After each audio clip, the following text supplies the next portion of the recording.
Bonjour à tous, aujourd'hui on se retrouve pour la review du chapitre 939 de One Piece. Bon déjà, page de couverture totalement illogique. Si vous me suivez depuis un moment, vous connaissez mon point de vue sur le cas Jinbei, et je ne comprends pas que Oda puisse accepter une requête avec un personnage qui est mort. Ou alors faut préciser, à l'époque où il était encore en vie. Cette page de couverture ne me semble pas très bonne. Enfin bref, nous avons donc le titre, on n'apprend pas à la vieille panthère à faire des grimaces. Panthère se dit Yo en japonais, le nom de Hyogoro est probablement tiré de l'animal. On reprend le chapitre là où on s'était arrêté avec Iori, donc la petite sœur de Momonosuke, et Zoro qui fait donc le rapprochement, qui lui dit que c'est un allié de Momonosuke, enfin blablabla. Elle nous reparle de ses souvenirs, quand les Faureaux Rouges ainsi que son frère sont partis dans 20 ans le futur, elle y croyait pas trop. Elle était élevée par Kawamatsu, oui c'est ça, celui-là qui est dans la prison, et que il l'a bien élevée, il a fait tout pour qu'elle reprenne le sourire, parce que perdre sa mère, son père, son petit frère et ses domestiques, on perd tout son confort et sa joie de vivre. Donc elle nous raconte que Kamawatsu, le Kappa, l'a bien élevé, mais qu'à 13 ans, il a disparu. Et donc il ne nous reste plus qu'à ce jour à découvrir l'identité d'un des Faureaux Rouges, car Nekomamushi et Inuarashi sont comptés dedans. Bon, chose un petit peu illogique, enfin, je sais pas, même si Zoro se remet de ses blessures, c'est bizarre qu'ils nous disent pas je vais aller récupérer mon katana, mon chou-sui. Il fait la sieste.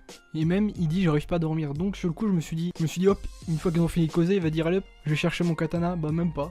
J'ai été un peu surpris pour le coup là. On enchaîne ensuite sur une sorte de prison. C'est plus un pénitencier. Ici, on enferme les mecs qui portent la marque de lune de Oden Kozuki. Et on y voit un Beppo vachement amoché avec ses deux potes. Espérons qu'ils vont pouvoir s'enfuir. Ça serait marrant dans le prochain chapitre de voir un lot débarquer et tous les one-shot. Il fait un room, il les découpe tous en deux, puis il s'en va. Ça ferait bien badass, donc pourquoi pas. Et on repart à Udon, où Luffy il continue à faire son massacre de Smile, jusqu'en attendant le boss final qui est Queen, qui est toujours en train de manger sa soupe. Et chose vraiment, mais vraiment badass, il manquerait plus qu'une petite chose, c'est l'effet comme avec Katakuri. Où, pouf, le haki de l'observation s'active. Mais là, Luffy, c'est clairement badass qui fait, il dit bon, tu vas faire ça, puis hop, tu m'écoutes. Et en fait, il est en train d'utiliser son haki d'observation à son paroxysme parce qu'il peut voir dans le futur tel Katakuri. Et ça, c'est vraiment, mais vraiment badass. Je vous dis, ça aurait été parfait, il manquait plus que le petit signe. Je me souviens plus si... Oui, si, dans le manga il y est. C'est, je sais pas ce que c'est, des sortes de demi-cercles au niveau des yeux. Il manquait plus que ça, la scène était parfaite. Ça prouve que Luffy, il a assimilé son truc 2 semaines après, il voit dans le futur comme Katakuri, quoi. C'est devenu un BG. Et il a l'air vraiment de... Je reviens là-dessus, j'insiste, mais il a l'air vraiment de le maîtriser, plus comme avant où il fermait les yeux. En fait, Luffy, c'est comme les Saiyans. Il a acquis un nouveau pouvoir, même s'il le maîtrisait pas 100%, il s'est pris une grosse raclée par Kaido et il revient plus fort comme les Saiyans. Vous savez, il a fait un power-up. Ça lui a permis de maîtriser son truc. Kaido lui a mis un coup de massue sur la tête, ça a remis les idées en place, puis il maîtrise son haki d'observation à fond maintenant. Puis maintenant, il attaque le haki de l'armement. Et au même moment où il allait attaquer le tatou, il dit ça va pas, ça c'est juste de haki de l'armement. Il ne me frappe pas, qui dit l'autre, il comprend pas ce qui se passe. Luffy prend le papy Hyogoro sur son dos pour pas qu'il se fasse tuer lui aussi, puis il lui explique son objectif d'entraînement, de projeter le haki. Comme il le dit, j'ai déjà vu des gens y parvenir, comme Rayleigh et Dora l'exploratrice, Sentomaru. D'ailleurs, si vous êtes toujours là, j'espère que vous êtes toujours là, je vais faire ma petite autopub. Si vous ne l'avez pas vu la vidéo, ce n'est pas grave, mais je vous invite à aller la voir. La vidéo sur le haki de l'armement et son éveil, parce que là on est en plein dedans, et je vous invite à aller la voir à la fin de cette vidéo, puis vous verrez que si j'ai bien compris, je n'avais pas forcément tort sur une idée d'haki de l'armement sur les katanas, enfin bref, je vous laisse aller la voir. Et le Hyogoro il nous dit « Attends, dis-moi juste ce qu'il va faire, et laisse-moi te montrer mon expérience ». Et là, t'as Hyogoro qui claque un haki de l'armement, projeté, pouf, et one-shot le lama. Grand-père, t'attends seulement maintenant pour utiliser tes capacités. Après, peut-être que ta condition physique, tu peux ne l'utiliser qu'une seule fois, mais il fallait peut-être te manifester avant.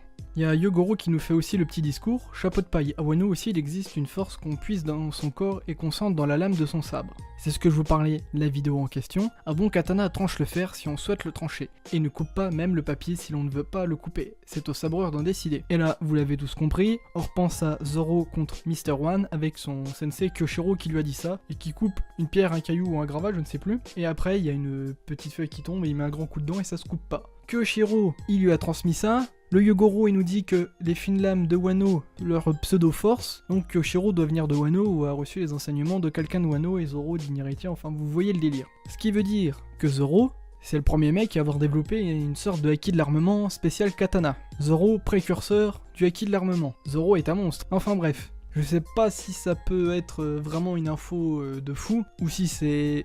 Je sais pas en fait... C'est peut-être juste un... Zoro il a peut-être juste eu un délire dans le coup de poignet qui fait que bah ça coupait pas une feuille, ou si c'est vraiment une histoire de haki de l'armement. Je délire complètement, mais c'est juste pour dire que c'est pas obligé que ça soit du haki de l'armement à l'époque, mais pourquoi pas, enfin ça serait quand même cool que juste une histoire de il oriente sa lame pour pas découper une feuille. On peut en déduire que Zoro est un précurseur du haki de l'armement. Et on termine sur une page où on a le grand-père Yogoro qui nous dit « Si c'est bien ça que tu veux apprendre, alors je peux être utile, vers une puissance plus grande encore. » Ouais, c'est exactement cette technique, apprends-la-moi s'il te plaît. Alors comme nous l'a dit Luffy, son espèce d'acquis de l'armement projeté, pour lui, il se dit ça va être la seule solution pour casser les écailles de Kaido, en mode dragon. Et moi, ça m'a fait tilter. Ça fait un moment, bon on verra bien si je délire complètement ou si ça pourrait être une solution, mais moi je suis sûr et certain que le moyen pour battre Kaido, c'est d'exploiter sa cicatrice. Parce que même quand il se transforme en dragon, sa cicatrice elle reste et il n'y a plus d'écailles pour le protéger. Donc je pense que le coup final, faut le donner dans sa cicatrice. Ça peut être complètement nul, même si ça se réalise, c'est pas quelque chose de qui va révolutionner, qui va me faire passer pour un devin, mais je reste là-dessus. Et cette idée de acquis de l'armement projeté pour péter les écailles et lui en mettre plein la tronche pour le battre, bah ça m'a refait penser à cette histoire de cicatrice. Enfin bref. Le chapitre il est intéressant, l'histoire de Komurasaki ou Iori sur sa jeunesse qu'elle a été élevée par un des fourreaux rouges. D'ailleurs qu'est-ce qu'elle a fait de 13 ans à ses 26 ans, de ses 13 ans jusqu'à peut-être ses 18 ans, comment qu'elle s'est débrouillée seule, on le saura peut-être. J'aimerais bien un lot qui vienne sauver ses poteaux, ça pourrait être cool dans le pénitencier. L'histoire de Zoro avec son acquis de l'armement, je sais pas si on peut vraiment dire Zoro précurseur du acquis de l'armement, même si ça... Entre ce qui est dit et la scène contre Mr. One, bah c'est clairement la même chose, reste à voir. Sinon rien de plus à redire, le chapitre était intéressant, reste à voir ce que va nous prévoir la suite. Le seul bémol que j'ai relevé dans ce chapitre, c'est la page de couverture. Allez, sur ce, je vous dis à la prochaine.